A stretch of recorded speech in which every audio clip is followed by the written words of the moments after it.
네, 문재인 대통령이 G20 정상회의를 마치고 이제 귀국했고요. 근데 국내 문제는 또 대통령이 나갈 때보다 더 꼬여 있습니다. 네. 외교는 이제 잘 했다는 평가가 나오고 있는데 내치는 또 이게 또 만만치 않습니다. 네. 더불어민주당 박용진 의원 연결해서 이야기 좀 나눠보겠습니다. 박용진 의원님 안녕하십니까? 네, 안녕하세요. 박용진입니다. 네. 뭐 이번 G20 정상회의 그 이전 또 한미 정상회담도 그렇고요. 4강 외교 또 주요 국가 정상들과의 정상 외교 복원했다 이런 평가가 나오는데 야당에서도 긍정적인 목소리가 있고요. 우리 의원님께서는 어떻게 보십니까? 네, 저 역시 긍정적으로 봅니다. 네. 일단 북핵 문제하고요. 한반도 평화에 관련된 프로세스에 대해서 대략 스케치가 완성됐다 이렇게 보고요. 네. 여기에 이제 색깔 입히고 디테일한 터치 해가는 과제가 남았겠죠. 네. 대통령이 이제 관련한 문제를 풀어나가는 주도적 역할, 운전대를 잡았다. 네. 이렇게들 많이 표현하는데 네. 현재 도로 상황은 아주 나쁜 상황이라고 봐요. 네. 북한은 난폭 운전하고 있고 네.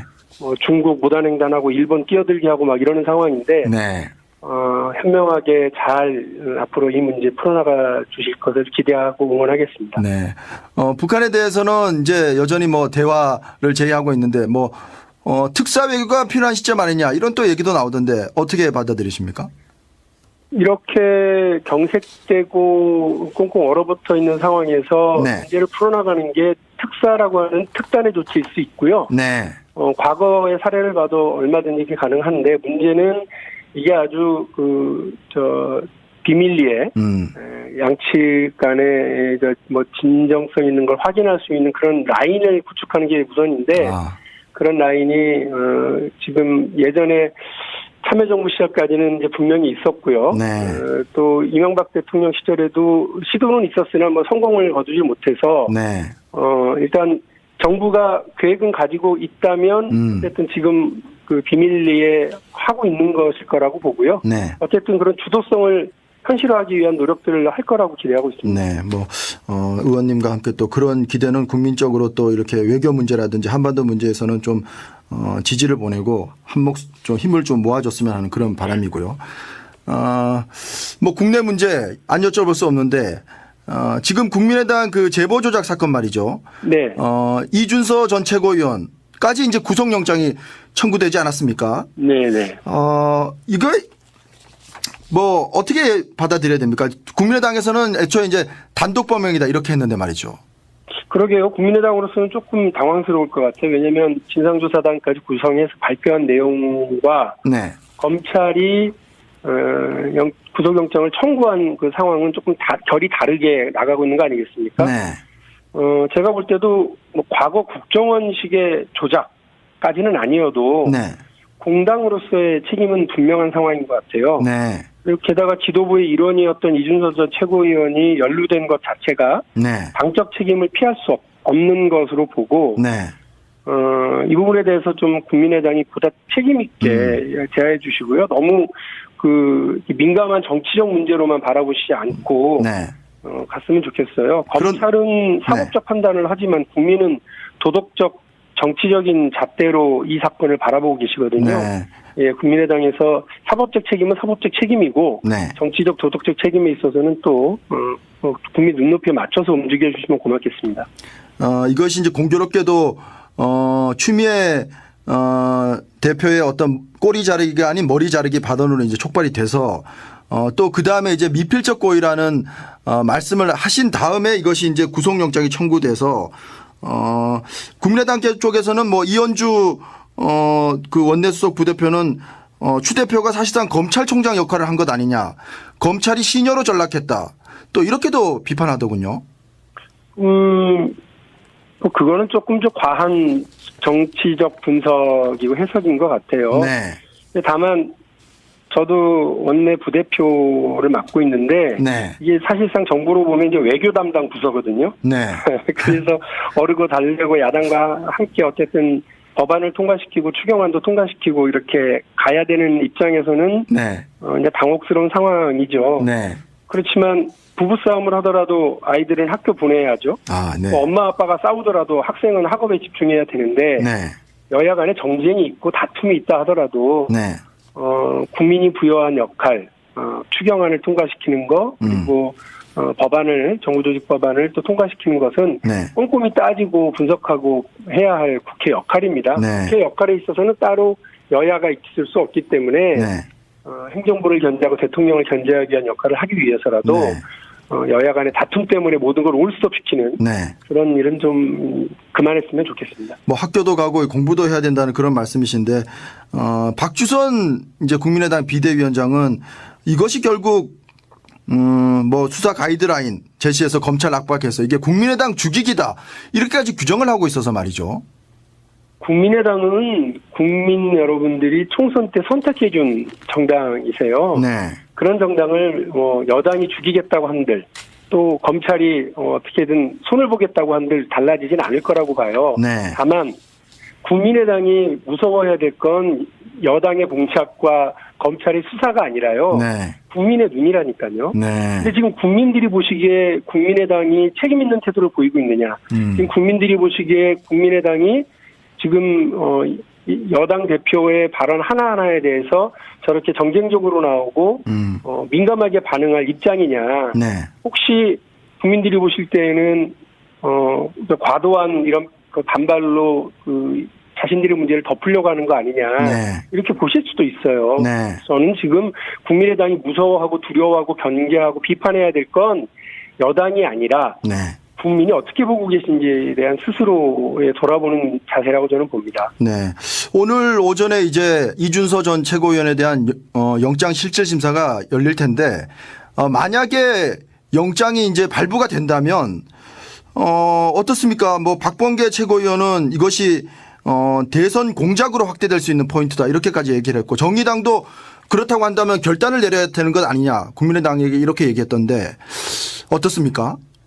단독 범행이 아니라고 하는 게 보여지는 확실한 증거가 되겠죠. 그래서 네. 일단 국민의당으로서는 지난 조작된 제보를 가지고 선거에 악용하고 활용했다고 하는 점과 네. 두 번째로는 부실한 진상조사를 했다고 하는 점을 모두 다 사과해야 되는 입장으로 간다고 저는 봅니다. 네. 다만 이제 법률적인 문제이고요. 박범계 의원이나 추미애 대표는 법률가 출신이시니까 법률적인 문제에 대해서 이러쿵저러쿵 네. 말씀하실 수 있지만 네. 저는 이제 그 문제에 대해서는 따로 말씀드릴 건 없고 사법부가 잘 판단할 거라고 봅니다.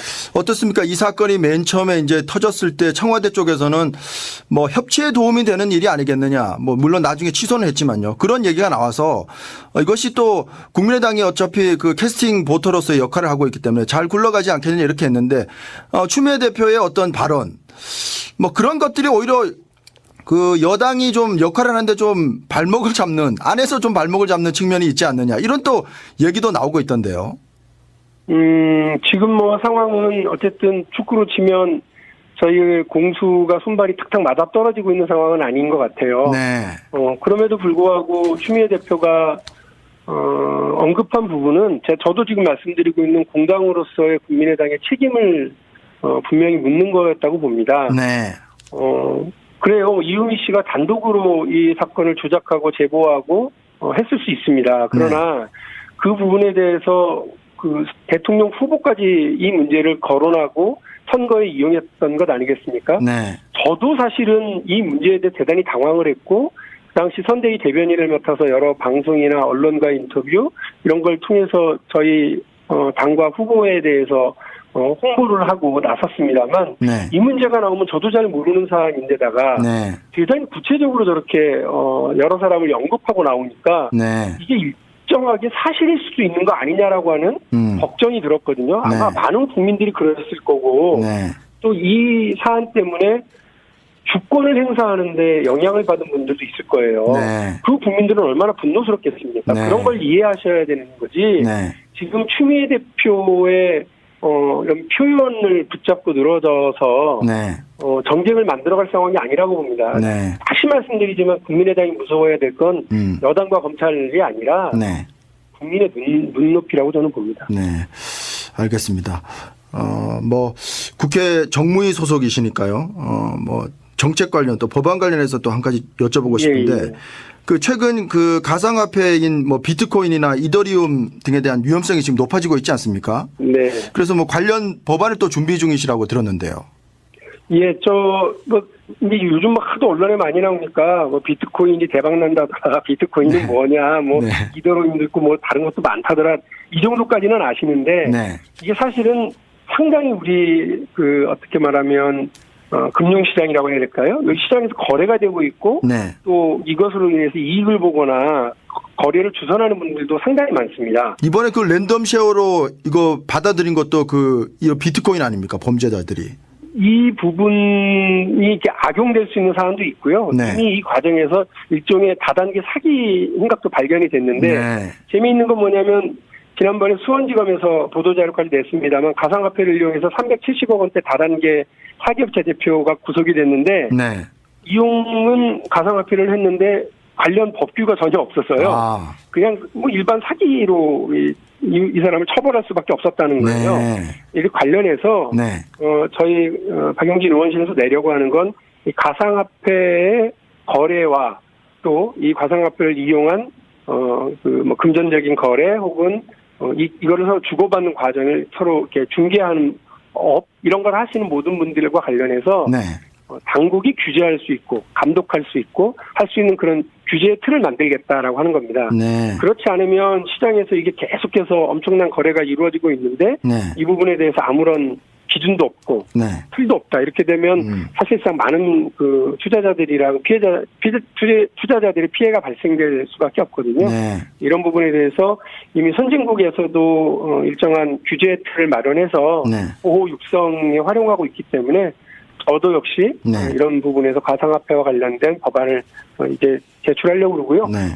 18일 날 관련한 업계, 네. 그다음에 정부 당국 모두 모여서 공청회를 가질 생각입니다. 네.